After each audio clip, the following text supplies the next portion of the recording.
আসসালামু আলাইকুম প্রিয় দর্শক, আজকে আপনাদের একটি ভিডিও দেখাবো এবং সাথে একটি ঘটনা শোনাবো।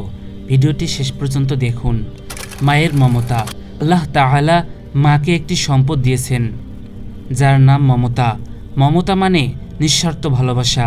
তাই মা তার সন্তানকে নিঃস্বার্থ ভালোবাসেন। ছোট শিশু বাচ্চার কাছে মায়ের কি বা প্রত্যাশা থাকতে পারে, অথচ তিনি চাকরানির মতো বাচ্চার ২৪ ঘন্টা সেবা দায়িত্ব পালন করেন। নিজের বাচ্চাকে এত ভালোবাসেন যা ভাষায় প্রকাশ করা যায় না।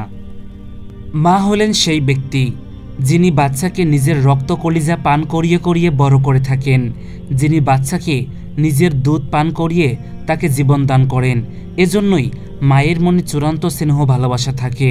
তিনি যদি কখনো কঠোর হন, তবু তার ওই কঠোরতার মাঝেও কোমলতার ঝিলিক দেখা যায়।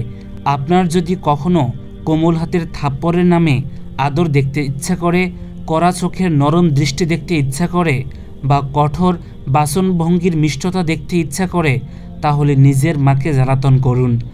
তাহলে কড়া চোখ দেখতে পারবেন যার মধ্যে মায়া রয়েছে, কঠোর বাসনভঙ্গির কথা শুনতে পারবেন কিন্তু তার মধ্যে পাবেন স্বর্গীয় মিষ্টতা। আর এজন্যই তিনি মা। মায়ের ভালোবাসা ও আন্তরিকতার সবচেয়ে বড় প্রমাণ হলো, কখনো তিনি যদি বাচ্চাকে একটি থাপ্পড় মেরেও দেন, তবুও বাচ্চা থাপ্পড় খাবার পর ওই মায়ের কোলে এসে চড়ে বসে।